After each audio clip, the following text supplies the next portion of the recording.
담임 목사님께서 하나님의 말씀을 선포하시겠습니다.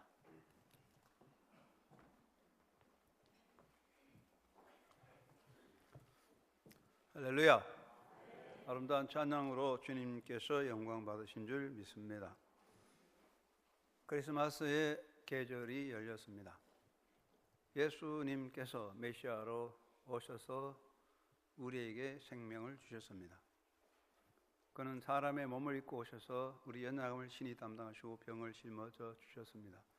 예수 그리스도 때문에 우리가 생명을 얻고 삶의 가치와 영원한 삶을 얻게 되었는데, 크리스마스 계절에 나를 위해서, 우리를 위해서 오신 예수님을 내 인생의 최고의 경배와 모든 우리의 삶의 예우를 다하여 예수님께 영광 돌리는 삶의 날들이 되시기 바랍니다.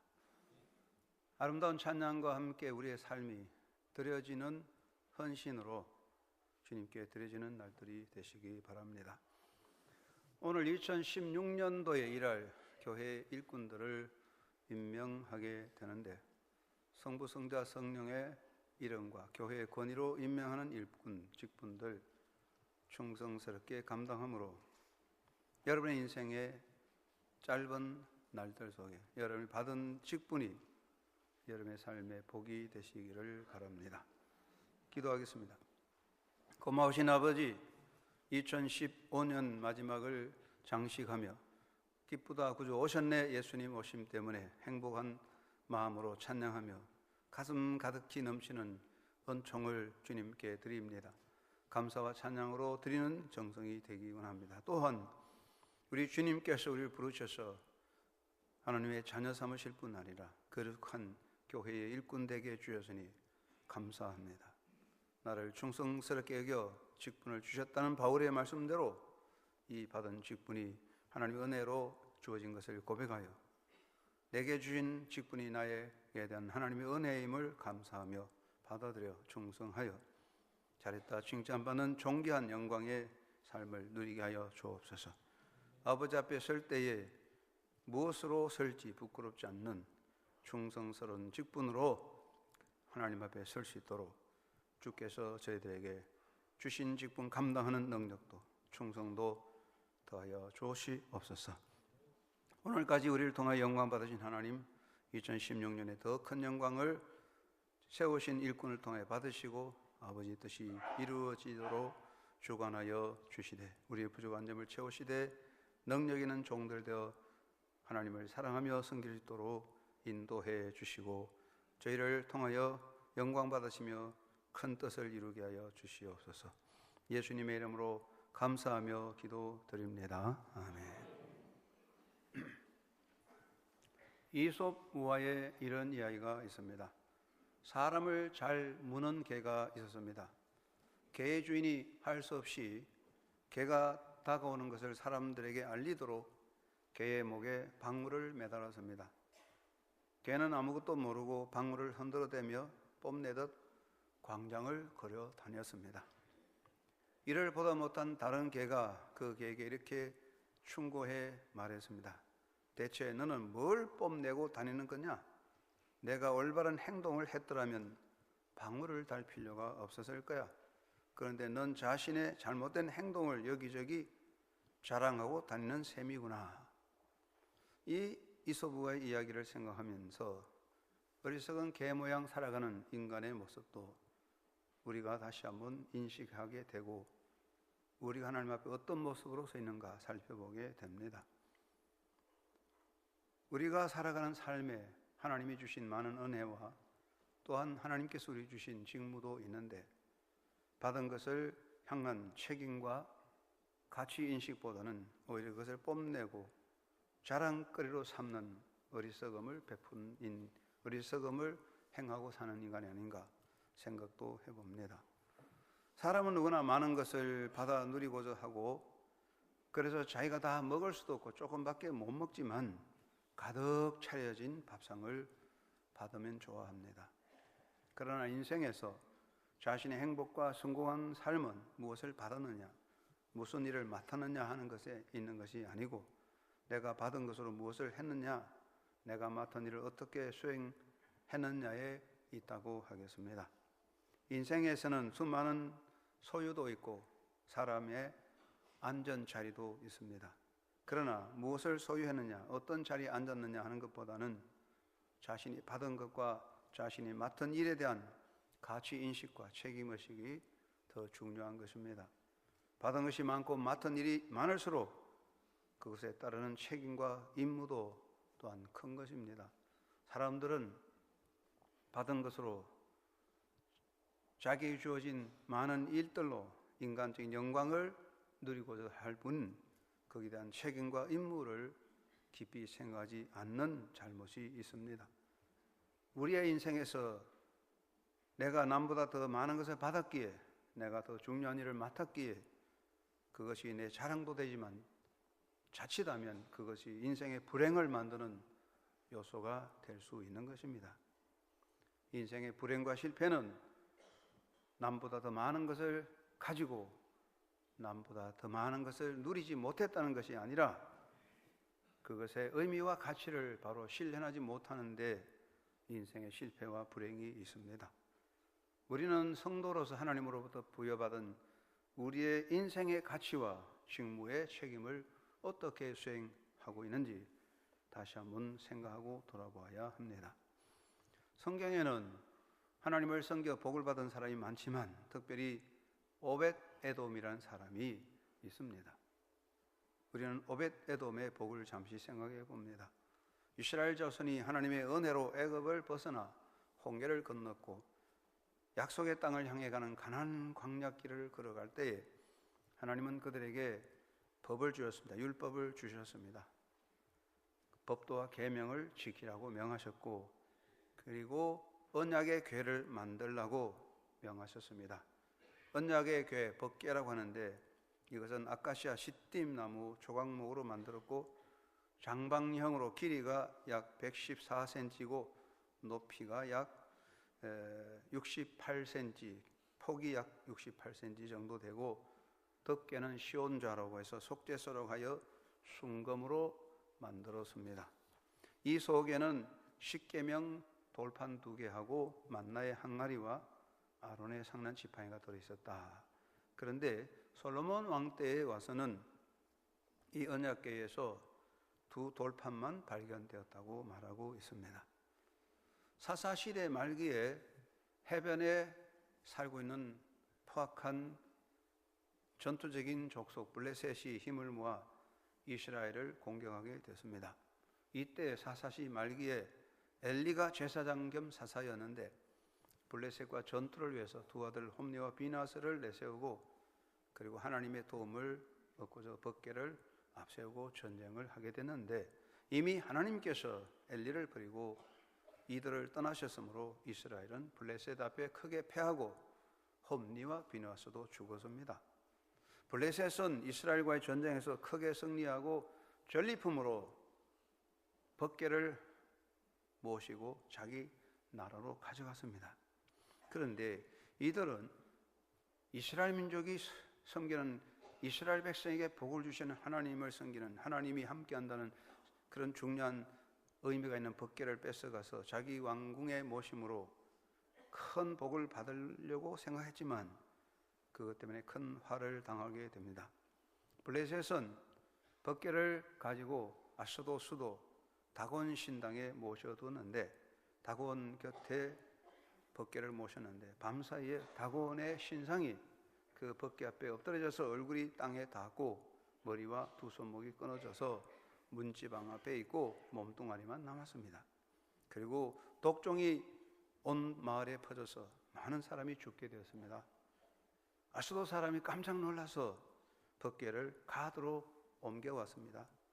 법궤가 가드에 옮겨지자 가드에 독종이 퍼져서 그 도성 사람들이 죽고 큰 어려움을 당합니다. 이 일로 인하여 블레셋 지도자들은 크게 두려워하고 이것을 어떻게 할 건가? 우리에게 당하여진 우리에게 임하는 이 많은 재앙들이 우연인가? 아니면 하나님의 손으로 임하는 것인가? 생각한 결과 인원한 결과 이것이 하나님의 손으로 임하는 재앙이니 법궤를 돌려보내주자. 그래서 법궤를 이스라엘 땅으로 돌려보내 주었습니다. 여기서 왜 법궤를 모신 블레셋 땅에 큰 화가 있었나? 이것을 먼저 생각하게 되는데 세 가지를 생각할 수 있습니다. 첫째는 법궤를 모신 동기가 잘못됐다는 것입니다. 하나님께서 이스라엘 백성들에게 법궤를 만들려고 하는 것은 우상 숭배가 아니라 하나님의 임재를 상징하는 섬김과 경배와 순종의 의미를 담고 있는데 블레셋 사람들은 그것을 뺏어갔습니다. 탈취해갔습니다. 하나님이 허락하신 것이 아니라 그들의 무력으로 법궤를 뺏어서 전리품으로 삼았고 그 법궤를 뺏어가서 섬김으로써 자기 신당에 둠으로써 이스라엘 백성들에게 임하신 이스라엘 백성의 신이 블레셋 땅에 복을 주실 것이라는 기대를 가지고 법궤를 뺏어서 자기 신당에 둔 것입니다. 이것은 동기의 잘못이 있습니다. 저들의 욕망과 힘으로 인하여 세워진 것입니다. 두 번째는 목적의 잘못이 있는 것입니다. 하나님께서 법궤를 만들려고 하는 것은 법궤를 섬김의 대상, 우상 숭배가 아니라 하나님의 현존을 상징하는 하나님 앞에 섬김과 순종의 의미를 주는 것인데 블레셋 사람들은 법궤를 뺏어가서 히브리를 돕는 하나님, 모든 대적을 이기고 승리하게 하신 히브리의 하나님이 블레셋 땅에 복을 주실 것이라는 생각, 정말은 복을 받을 목적으로 법궤를 자기 신당에 가져가게 된 것입니다. 그것은 잘못된 생각입니다. 우리가 하나님을 섬기는 것은 인간의 목적을 위해서 하나님을 이용하는 것은 아닙니다. 세 번째 문제는 법궤를 모시는 태도에 있었던 것입니다. 아스도 사람들은, 블레셋 사람들은 법궤를 훔쳐가서 뺏어가서 자기들이 섬기는 최고의 신, 블레셋 최고의 신 다곤 신을 섬기는 신당에 가져가서 다곤 신 옆에 두었습니다. 블레셋 사람들은 하나님의 법궤가 하나님의 현존적 임재에 대한 의미가 있는 것을 모르고 우상 숭배와 같이 자기들이 손으로 나무로 만든 다곤 신과 같이 함께 거하게 함으로써 법궤를 하나의 신상같이 하나님의 현존의 가치를 우상 숭배로 전락시킨 것입니다. 이것은 하나님을 모독하는 하나님 앞에 참남한 행위였던 것입니다. 결국은 블레셋 사람들은 법궤를 자기 나라로 데려가 가져가서 복을 받는 것이 아니라 화를 당하게 되었던 것입니다. 그런데 오벳 에돔이라는 사람은 법궤를 3개월 모셨는데 하나님께서 오벳 에돔에게 복을 주셨습니다. 이 법궤가 사울 왕 시대에까지 왕궁으로 들어오지 못하고 기랏 여아림의 아비나답 집에 머물게 되는데 엘리 제사장 때 뺏긴 법궤는 20년 동안 아비나답 집에 머물게 되었습니다. 다윗이 왕이 된 후에 하나님 중심의 정치를 펼치고도 마음에 생각하면서 어쨌든 법궤를 모셔서 왕궁에 모셔야 되겠다. 오매불망 소원하고 다윗은 왕이 되자 군대 3만 명의 정예부대를 동원하고 새로 수레를 만들어 예물을 담고 법궤를 운반하려고 했지만 하나님께서 다윗의 방법을 기뻐하지 아니하셔서 화를 내림으로 노를 바람으로 그 일을 중단하게 되고 오벳 에돔의 집에 법궤를 잠시 모시게 되었습니다. 오벳 에돔은 본의 아니게 법궤를 3개월 모셨는데 하나님께서 오벳 에돔의 집에 복을 주셔서 그의 아들과 후대 62명이 성전 문지기 반차에 올랐습니다. 가드 사람 평범한 농민 오벳 에돔의 가문이 이렇게 영광스러운 가문으로 변하게 된 것은 오벳 에돔이 법궤를 3개월 모신 것 때문입니다. 그렇다면 같은 법궤인데 블레셋 땅에 갔을 때는 하나님이 그 땅에 화를 내리고 노를 발하였는데 왜 오벳 에돔의 집에 있을 때는 복을 주셨나? 이게 문제입니다. 장소로 말하면 다곤 신당이 더 어리어리하고 또 웅장할 겁니다. 오벳 에돔의 집은 하나의 농촌 농막입니다. 왜 그럴까요? 첫째는 동기 문제입니다. 오벳에돔이 하나님의 법궤를 모신 것은 자기가 원해서 자원해서 한 것이 아닙니다. 내가 법궤를 모시겠습니다, 그렇게 한 것이 아니라 하나님이 군대 방법으로 법궤를 운반하는 다윗을 원하지 않았기 때문에 다윗이 하나님의 노를 입음으로 법궤를 오벳에돔의 집에 머물게 한 것입니다. 이것은 무엇을 말합니까? 오벳에돔의 집에 법궤가 모셔지게 된 것은 하나님의 뜻이었다는 이야기입니다. 주님의 일꾼은, 주님을 섬기는 사람은 내가 여기 있다고 자원해서 자기 스스로 되는 것이 아니라 하나님의 뜻으로 되어지는 것입니다. 하나님은 이사야에게 말씀하실 때 내가 너를 지명하여 불렀나니 너는 내 것이다. I have summoned you by name. 선문이라면 징집했다. 내가 너를 징집하였으니 너는 내 것이다. 그렇게 말씀했습니다. 예수님께서도 제자를 세우실 때 나를 따라오너라, 내가 너를 사람 낚는 어부가 되게 하리라고 말씀하셨습니다. 오벳에돔이 법궤를 맡아서 복을 받은 것은 내가 하겠다고 자원한 것이 아니고 하나님의 섭리 속에 생겨난 일이기 때문에 그렇습니다. 우리가 받은 직분이 내가 하는 게 아니라 하나님이 주신 것으로 받아들이는 것이 복의 기본입니다. 두 번째는 법궤를 섬기는 자의 복입니다. 오벳에돔은 법궤가 뭔지를 모릅니다. 가드 사람입니다. 법궤의 역사도 모릅니다. 그런데 오벳에돔이 법궤를 모실 때 여호와의 법궤를 모시면 복을 받는다, 그런 어떤 전제 조건도 없고 뭔지 도대체 아무것도 모르는데 갑자기 법궤가 자기 집으로 들여오게 되고 법궤를 모시게 되었습니다. 오벳에돔은 어떤 인간적인 생각이나 어떤 목적이나 욕망이 있는 것이 아닙니다. 다만 자기 집에 법궤가 들어왔기 때문에 그들은 최선을 다해서 여호와의 궤를 모시게 된 것입니다. 하나님은 그것을 기뻐하셨습니다. 세 번째는 섬김의 자세가 중요한 것입니다. 왜 하나님께서 오벳에돔에게 복을 주셨냐?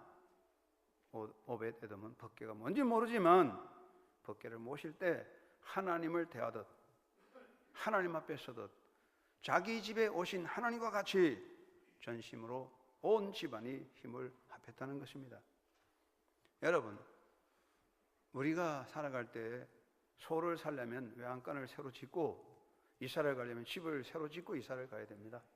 그런데 오벳에돔은 법궤를 모시려고 집을 새로 짓고 법궤를 모실 창고를 새로 수리한 겁니까? 아닙니다. 아무 준비 없었어요. 그냥 일상적인 삶의 모습 그대로였습니다.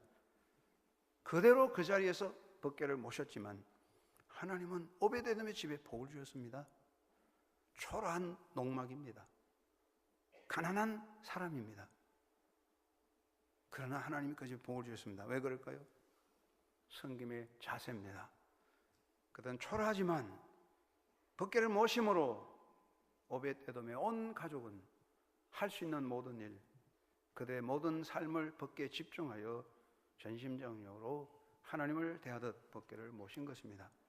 하나님은 오벳에돔의 그 모든 자세를 기뻐하셔서 그의 후대에 복을 주셨으니 이 복이 위대한 것입니다.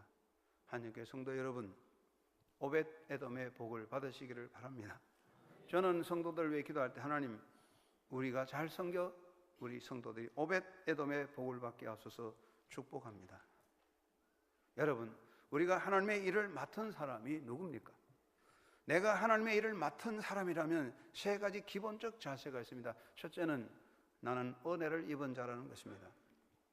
성도들은 은혜를 사모하고 은혜 받기 원합니다. 그런데 예수 믿는 사람이 받는 기본적 은혜 두 가지가 있습니다. 첫째는 예수 믿고 하나님의 자녀되어 사는 것, 첫째 기본적인 모든 은혜의 대표고, 두 번째는 주님의 일꾼 되어 주를 섬기는 은혜입니다. 디모데전서 1장 12절에 사도 바울은 하나님이 나를 충성되이 여겨 내게 직분을 맡기셨다. 충성되이 여겼다는 말은 하나님의 은혜로 나를 사용하셨다, 그런 뜻입니다. 바울은 회방자요 핍박자요 포행자로서 예수님을 대적하여 교회를 대적하던 사람이었지만은 하나님이 바울을 부르셔서 내가 너를 택하여 세운 나의 거릇이라고 사용하셨습니다. 그러므로 바울은 나의 나 된 것은 하나님 은혜로 되었다고 고백합니다. 여러분, 우리가 많은 은혜가 있지만 구원받은 은혜 다음으로 중요한 것은 살았을 동안에 주님을 섬기는 수고의 은혜입니다. 여러분이 직분을 받았다면 은혜 입은 자임을 알아야 합니다. 두 번째는 달란트를 받은 자입니다. 직분을 받은 사람은 달란트를 받은 자입니다. 봉사한다는 것은 바로 하나님을 섬기는 것입니다. 그런데 베드로 사도는 뭐라고 말씀했습니까? 하나님을 섬길 때 내 힘으로, 내 것으로, 내 능력으로 하는 것이 아니라 하나님이 공급하신 힘으로 하는 것 같이 하라. 할렐루야. 내 것으로 했다, 내 힘으로 했다, 자랑이 생기고 교만이 생기고, 내 능력으로 했다, 얼마 못 가면 다 사라지는 거예요. 젊음이 몇 년 가겠습니까? 하나님이 공급하신 힘으로 해야 되는 겁니다. 하나님은 우리에게 생명, 건강, 재능, 지혜, 기회를 주셨습니다. 이 모두가 하나님이 주신 달란트 아니겠습니까? 직분을 받은 것은 하나님으로부터 달란트를 받은 것입니다. 세 번째는 임무를 부여받은 것입니다. 미션을 받았다, 그런 뜻입니다. 우리가 예수 믿고 하나님의 자녀되면 그리스도의 군사입니다. 그리스도의 일꾼은 임무를 부여받은 것입니다. 성도의 임무, 성도의 미션은 누구에게나 해당합니다. everyone. 누구에게나 해당, 어디에서나 everywhere, 어느 곳에 가든지 그 임무가 있습니다. 무엇을 하든지 everything, 우리가 농사를 짓든지 공부를 하든지 장사를 해서 돈을 벌든지 정치를 하든지 무엇을 하든지 그곳에 미션, 하나님이 주신 사명이 있습니다. 만약에 우리가 예수 믿는 사람이 나는 하나님으로부터 부여받은 미션, 하나님이 내게 주신 사명이 없다, 나는 미션이 없다고 생각하는 사람이 있다면 그 사람은 하나님과 관계없이 하나님의 은혜에서 떨어져 나간 사람입니다. 하나님의 부름받은 사람치고 사명이 없는 사람은 없습니다. 하나님 앞에 부름받은 사람은 누구나 어디서나 무엇을 하든지 그 삶 자체가 우리 하나님이 주시는 사명이요 책임인 것입니다. 여러분이 그리스도 앞에서, 하나님 앞에서 일꾼이 된 것은 하나님의 은혜로 된 것입니다. 달란트를 받은 것입니다. 임무를 부여받은 것입니다. 그래서 열심히 잘 감당해야 하겠지요. 그렇다면 우리가 기본적으로 임무를 맡은, 직분을 받은 자의 정신은 무엇입니까? 기본적으로 세 가지 정신입니다. 첫째는 청지기 정신입니다. 청지기란 무엇입니까? 주인으로부터 부여받은 것을 감당하는 사람들입니다. 내 사업을 한다, 나의 일을 한다, 나의 경영을 한다, 이건 청지기가 아닙니다. 청지기는 주인으로부터 부여받은 것을 맡아서 관리하는 관리자입니다. 하나님은 역사의 주인이십니다. 나의 생명, 시간, 재능의 주인은 하나님이십니다.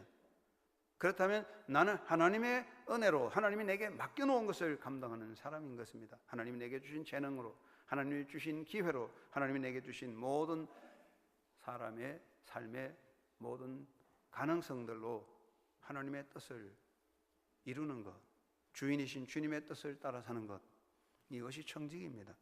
그렇기 때문에 최선을 다하는 것입니다. 왜냐하면 청지기는 그 임무의 시간과 기회가 제한되어 있습니다. 청지기는 영원하지 않습니다. 언젠가 그 기회와 권한과 제한을 다 뺏어갑니다. 그것을 돌려주기 전에, 주인에게 돌려주기 전에 맡은 일을 성실하게 감당하는 것이 청지기입니다. 일꾼은 청지기 정신을 가져야 됩니다. 우리가 하나님의 일꾼이다, 아버지의 뜻을 따라 일하는 사람이 되어야 합니다. 두 번째는 감사의 정신입니다. 우리가 하나님 앞에 받은 일꾼이 되려면 첫째 청지기 정신이요, 둘째는 감사의 정신입니다. 하나님, 내게 이 일을 주셨으니 감사합니다. 이 마음이 필요합니다. 사람은 일할 때 일꾼의 세 가지 자세가 있는데, 첫째는 나는 이 일을 하기에 적합한 사람이고, 나 아니면 누가 이 일을 하겠느냐 라고 자랑스럽게 생각하는 사람도 있고, 두 번째는 왜 하필 내가 이 일을 해야 되냐, 왜 내게 이 일을 시키냐 라고 불평하고 피하는 사람이 있고, 셋째는 나 같은 사람도 이 일을 할 수 있으니, 나 같은 사람에게도 이 일을 시키니 참 고맙습니다 하는 사람도 있습니다. 우리가 하나님을 섬길 때에 내 아니면 누가 하겠느냐 하고 뻐기는 그만을 떠는 사람이 되어서도 안 될 것이요. 왜 내게 이 일을 시키냐? 귀찮다 하고 회피하는 사람이 되어서도 안 될 것이요. 나 같은 사람에게도 이 일을 주셨습니다. 바울은 나를 충성되게 여겨 내게 직분을 맡기셨습니다. 고백하는데, 그래서 하나님 내게 이 일을 주시니 감사합니다. 아직까지도 나를 사용해 주시니 감사합니다. 그 마음이 꼭 필요합니다. 세 번째는 성실의 정신입니다. 바울은 골로새 2장 23절에 마음을 다하여 죽게 하듯 하라 그랬습니다. 죽게 하듯 하라 그랬습니다. 여러분, 사람들끼리 살 때 따라오는 게 뭡니까? 요령, 속임이 따라옵니다. 군인들을 모아서 사역을 시키면 1시간이면 끝낼 것을 하루 종일 해도 끝 안 나는 수가 있어요. 지휘관이 서 있으면 열심히 하는 체 하고, 지휘관이 없으면 담배 피우고 노닥거리고 아무것도 안 해요.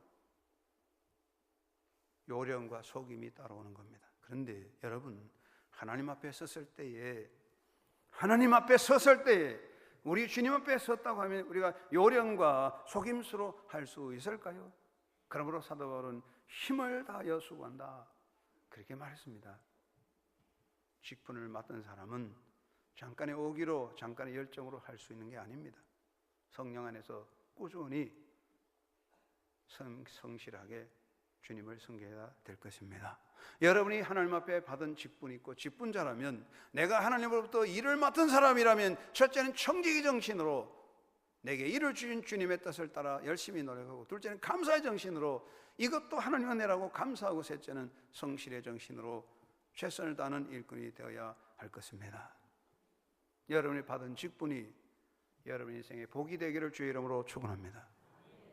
사람들은 인간적으로 대단한 영광의 직분을 받아서 그것 때문에 망하고 그 가문이 패망하는 경우가 많습니다. 받은 직분의 복은 무엇이겠습니까? 잘 감당할 때 받은 직분이 복이 됩니다. 그러면 어떻게 해야 될까요? 첫째는 주의 일을 맡은 것에 대하여 감사하는 사람이 되시기를 바랍니다.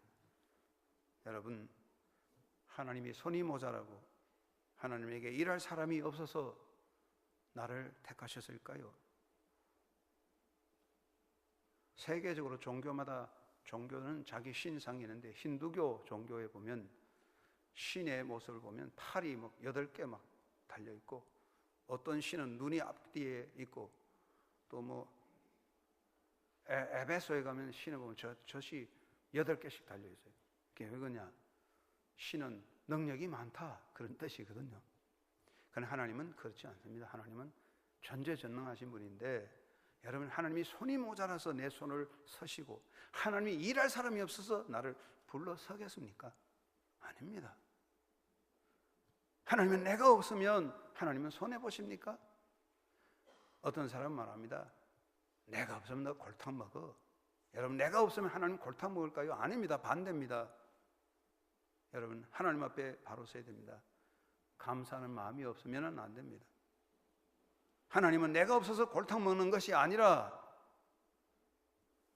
하나님 때문에 우리가 복을 받는 것인데, 교만할 때 우리는 망하는 것입니다.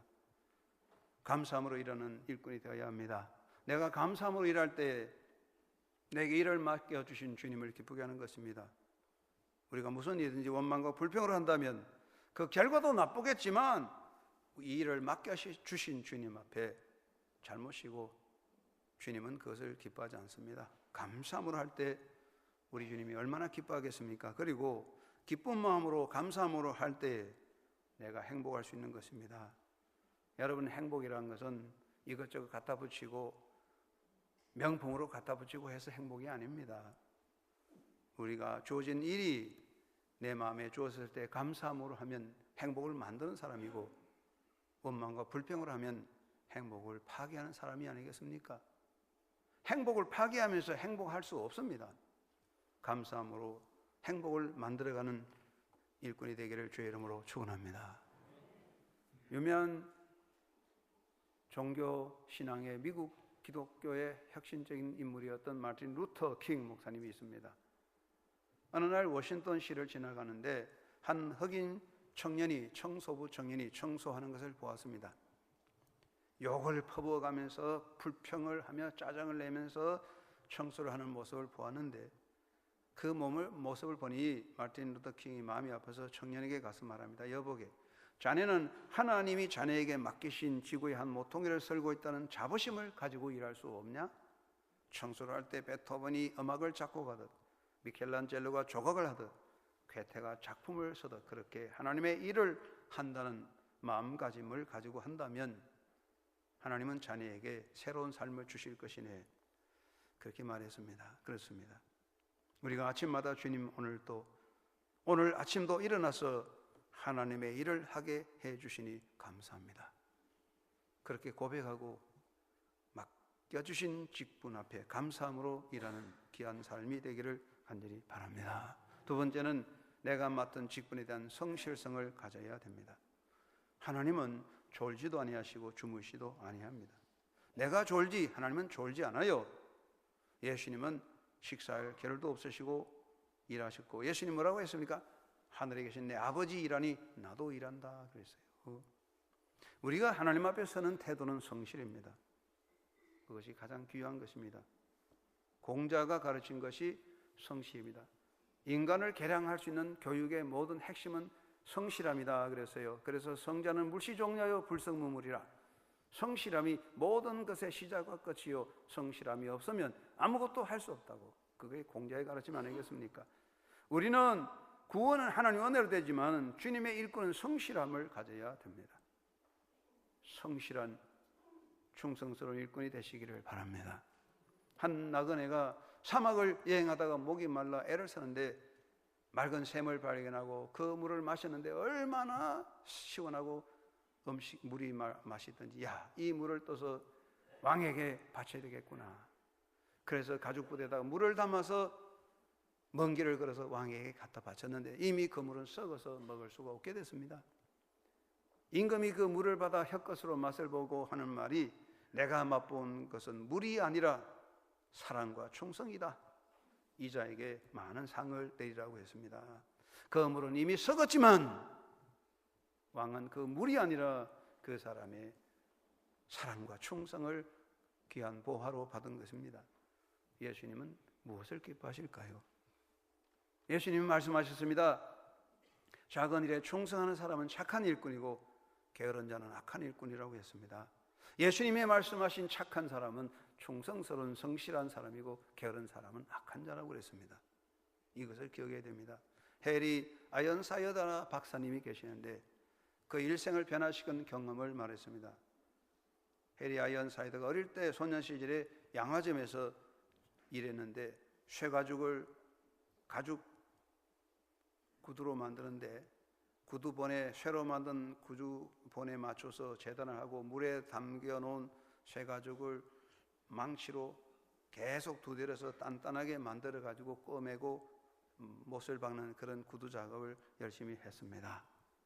어느 날 다른 집에 구두 만드는 집에 가서 어떻게 만드나 하고 방문했는데 그곳에 갔더니 자기들과 다르게 물 속에 담겨는 소가죽을 꺼내가지고 두드리지도 않고 그만 꺼내서 못을 박아서 만드니 아주 쉽게 만들어요. 그래서 해리 아연 사회대가 물었습니다. 이렇게 해도 명품 구두를 만들 수 있느냐?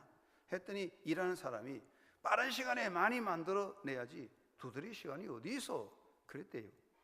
그러니까 자기들은 한 시간에 하나 만들면 여기서 한 시간에 3개 만든다고요. 그러니까 해리 아연 사회대가 이게 좋은 방법이다. 그래서 집에 와서 주인에게 제가 본 이런 거 있습니다. 우리도 그렇게 하죠. 했더니 주인께서 골로새서 3장 23절 말씀 읽어주면서 나는 돈을 벌기 위해서 구두를 만드는 것이 아니야.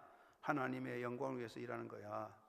내가 하나님 앞에 섰을 때 야, 이 비열한 인간아, 너 왜 최선을 다하지 못했어? 라는 책망을 받기 원하지 않고 하나님이 웃으시면서 참 잘했다. 착하고 충성된 종이라는 말씀을 듣고 싶어. 이 사건이 해리 아연 사회들의 인생을 바꿔놓았다는 것이죠. 그렇습니다. 얼마든지 요령을 피울 수 있습니다. 얼마든지 적당하게 할 수 있습니다. 사람들은 뒤에 있는 걸 볼 수 없습니다. 앞에만 잘해도 됩니다. 사람은 뒷모습을 모릅니다. 앞모습 웃으면 웃음밖에 모릅니다. 얼마든지 요령을 피우고 속일 수 있습니다. 그러나 하나님은 다 아십니다. 하나님 앞에 우리는 거짓을 말할 수 없습니다. 주님을 대하듯 충성스러운 일꾼이 되시기 바랍니다. 독일의 미넨바흐 합창 관현악단이 있다고 합니다. 목사의 아들이며 오르간 연주자인 칼 리히터 씨가 창립한 유명한 음악 악단입니다. 이 관현악단에 들어갈 때 서약을 하는 서약서는 이렇습니다. 생활에 필요한 최소한의 시간과 돈만을 제외하고 나머지는 몽땅 바하 음악의 아름다움을 위하여 바친다. 좀 보시는 서약서입니다. 저는 이것을 이렇게 고쳐보았습니다. 생활에 필요한 최소한의 시간과 돈만을 제외하고 나머지는 몽땅 주님을 위하여 바친다. 바하 음악보다는 바하 음악조차도 주님을 위해서 바쳐져야 할 것입니다. 한번 따라 합시다. 생활에 필요한 최소한의 시간과 돈만을 제외하고 나머지는 몽땅 주님을 위하여 바친다. 그 마음가짐을 가지면 얼마나 주님이 기뻐하실까요? 맡은 일에 성실한 사람이 되시기 바랍니다. 세 번째는 창조적인 정신으로 일하는 일꾼이 되시기 바랍니다. 미국 교회가 버틀러는 사람이 세 가지 종류가 있다고 그랬습니다. 첫 번째는 일을 창조적으로 하는 사람이 있고, 두 번째는 무슨 일이 일어나고 있을 때 구경만 하는 방관자가 있고, 어떤 사람은 무슨 일이 일어나는지 관심도 없는 사람 있다고 했습니다. 우리는 어떤 사람일까요? 창의적인 일꾼이 되어야 되지 않겠습니까? 예수님께서 책망을 하신 한 달란트 받은 사람은 그 사람의 능력을 말한 게 아니에요. 땅속에 묻어놓은 그 사람의 태도를 탓하신 겁니다.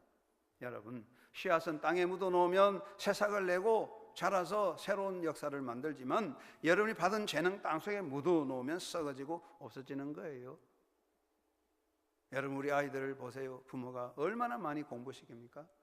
가방을 5개, 6개 달고 태권도 학교에 갔다가 피아노 학교에 갔다가 바이올린 배우러 갔다가 영어 학원에 갔다가 그렇게 많이 투자해서 배운 거 도대체 어디 써먹습니까? 대부분 다 땅에 묻어놓고 썩혀버리고 맙니다. 인생의 낭비죠.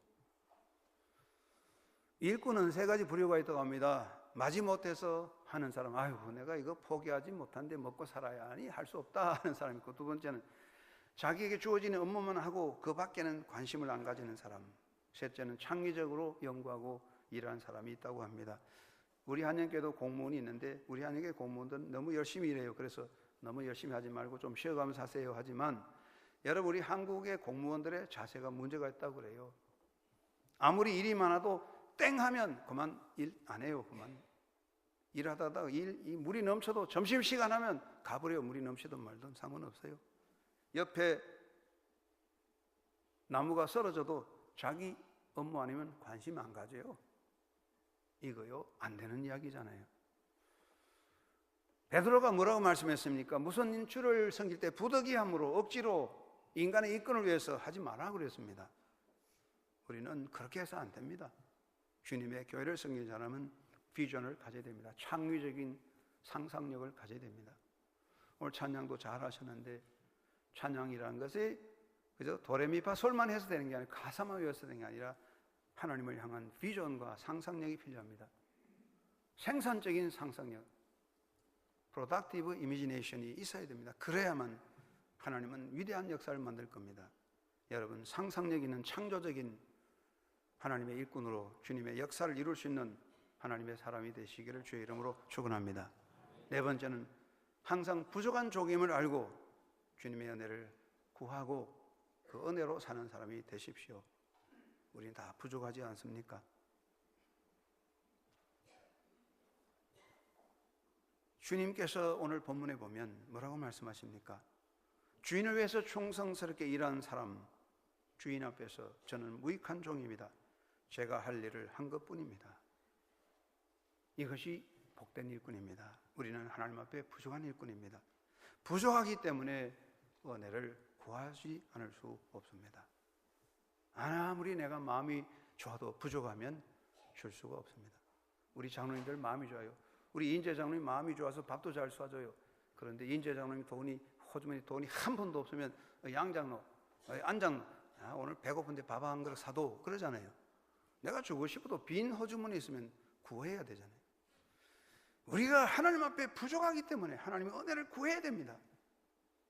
교만하면 하나님이 그를 서지 않습니다. 늘 부족하고 하나님 나는 부족한 종입니다. 내 할 일을 한 것밖에 없습니다. 그렇게 고백하고 사나 죽으나 주님을 위해서 살겠다는 고백이 주님의 일꾼이라고 생각합니다.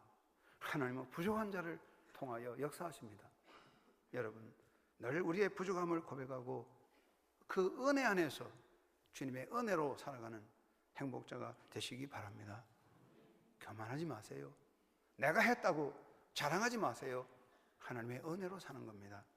그래서 오벳 에돔의 복을 여러분과 여러분의 자손이 다 받으시기를 주의 이름으로 축원합니다. 성경 이야기는 아니지만 제가 이 말씀을 마지막으로 드리고 싶습니다.